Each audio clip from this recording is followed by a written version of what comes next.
I had always believed that my marriage with Sarah was perfect. We met in college, and from the moment we started talking, everything seemed to click. We both enjoyed the same things, shared the same values, and spent countless hours laughing and supporting each other. Over the years, it seemed like we were two halves of the same whole, effortlessly navigating through life's challenges. Our relationship was built on trust and mutual respect. We didn't have any secrets from each other, at least that's what I thought. We lived in a cozy apartment downtown in a neighborhood we loved, and our weekends were filled with spontaneous trips, dinners with friends, and quiet evenings spent at home. It was the kind of life most people would envy. I often marveled at how lucky I was to have found someone like Sarah, someone who seemed to complete me in every way. Our relationship wasn't perfect, of course. We'd had our disagreements, like any couple, but we always worked through them. I didn't think we had any unresolved issues. Everything seemed to flow smoothly, and that gave me peace of mind. Sarah was always there when I needed her, and I was there for her too. In fact, I often thought we were invincible. What could possibly go wrong when we shared such a strong bond? But recently, I started noticing things that made me uneasy, though I brushed them off at first. Sarah had been working late more frequently, and sometimes she would come home in a rush, barely speaking to me before heading straight to bed. She seemed distracted, her mind elsewhere. There were nights when she would leave her phone unattended, which was unlike her. She'd always been open with me about everything, but I started noticing that her phone was buzzing a lot more than usual. At first, I thought I was being paranoid, that perhaps she had just been busy with work. She'd often mention her colleagues, especially one guy named Mark, who she worked closely with on a project. It wasn't that I didn't trust Sarah. I did. She had always been the kind of person who valued honesty and openness, and I never had a reason to doubt her. But as days went by, I found myself growing more and more uncomfortable. I couldn't pinpoint exactly what it was, but something felt off. I tried to ignore it, telling myself it was just my imagination or that I was overthinking things. After all, we were happy. Nothing had changed. But the little things started to add up. One evening, she came home later than usual, smelling faintly of perfume I didn't recognize. She tried to hide it, but I noticed.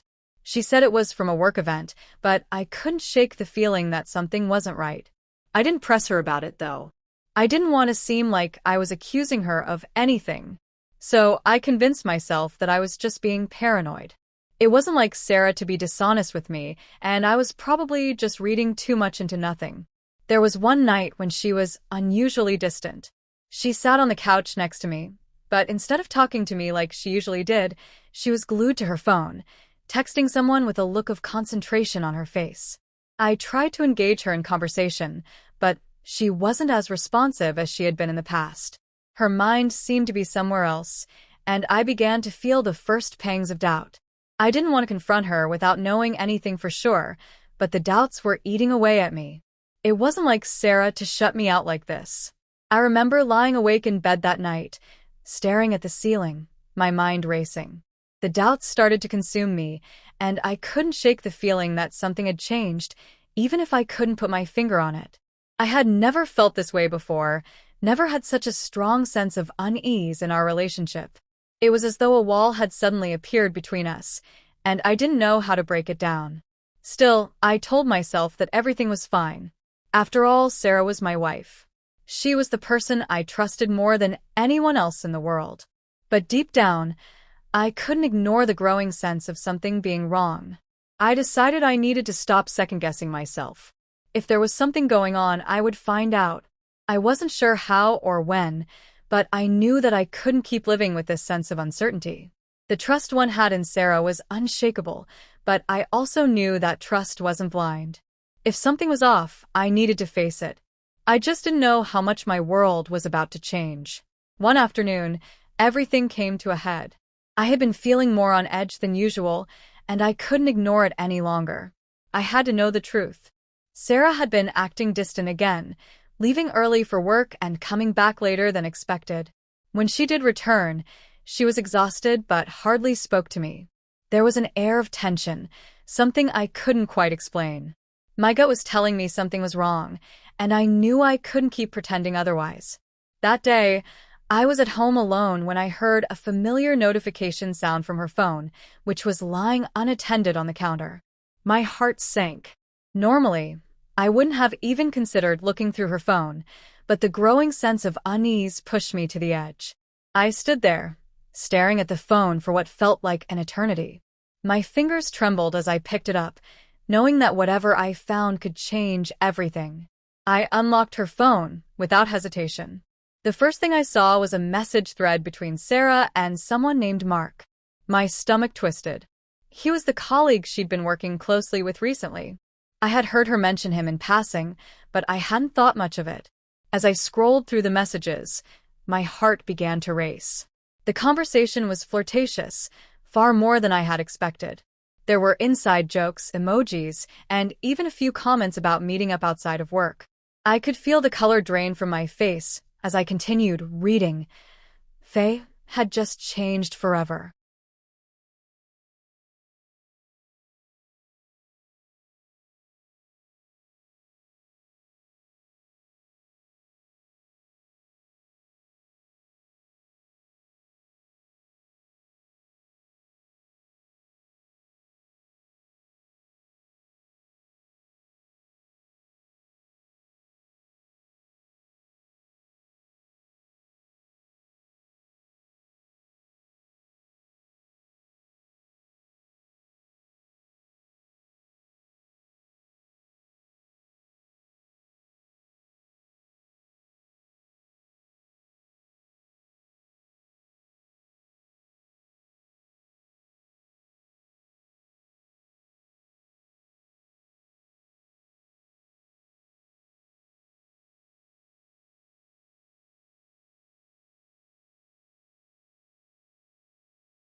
When Sarah walked through the door later that evening, I could barely look at her.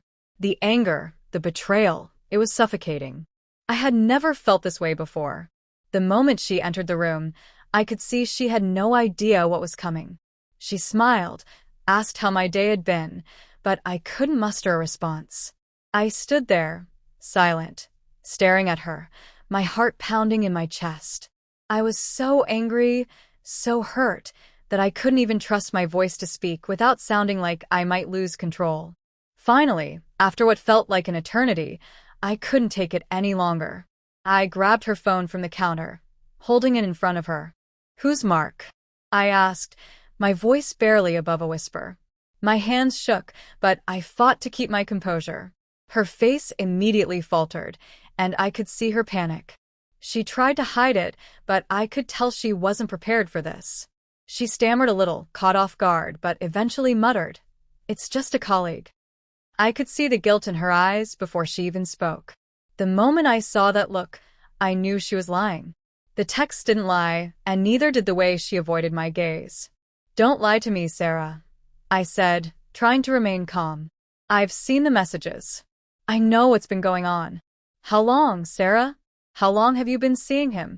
She looked away, biting her lip, struggling to find the right words. It was clear she was debating whether to come clean or continue denying it. I didn't want you to find out this way," she finally said, her voice trembling. A wave of frustration crashed over me. "No, Sarah, you didn't want me to find out at all, did you?" The truth hit me like a slap to the face. The woman I had trusted, the woman I had built a life with, had been lying to me, had been unfaithful behind my back. I didn't know whether to scream or cry, but the hurt was overwhelming. "How could you do this?" I asked, my voice cracking with emotion. "How could you betray me like this?" She looked down, tears welling up in her eyes. "I'm sorry, I never meant for this to happen," she said, her voice barely audible. It just happened. It wasn't planned. I never wanted to hurt you." I didn't know whether I could believe her. Every word she said sounded hollow, empty. How could it just happen? How could she say she never wanted to hurt me when she had been betraying my trust for so long? I didn't want to hear her excuses.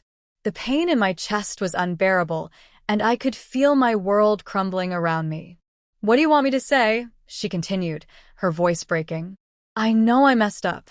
I made a huge mistake. I never wanted you to find out like this. Please, just let me explain."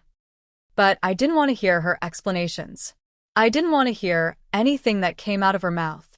Nothing could change what had happened, and nothing could take away the gut-wrenching feeling that she had chosen someone else over me. I had always believed in our relationship, in our vows, but now I wasn't sure what was real anymore. I felt my anger rising again. "Explain? Explain what, Sarah? How you've been seeing him behind my back. How you've been texting him, making plans with him, and acting like everything was fine here with me. How long has this been going on? How long have you been lying to my face?" My voice was louder now, and I could see the fear in her eyes. "I'm sorry," she repeated over and over, but the words felt meaningless. I wasn't sure if she was sorry for the betrayal or for getting caught, but I didn't care. The damage was done. I had trusted her with everything, and now that trust was shattered beyond repair. I turned away from her, my hands gripping the edge of the counter as I tried to steady myself. The anger, the hurt, it was all so overwhelming. "I don't even know who you are anymore, Sarah," I said, barely able to get the words out. "I don't know how to look at you the same way." She took a step toward me, reaching out, but I pulled away. I didn't want her touch. I didn't want anything from her. "Please," she whispered, her voice breaking. "I love you. I don't want to lose you." But it was too late. The damage was done. Her love, her promises, they felt empty now. I didn't know what to say or what to do. I felt lost. Part of me wanted to forgive her, to try and move past this, but another part of me felt betrayed beyond measure.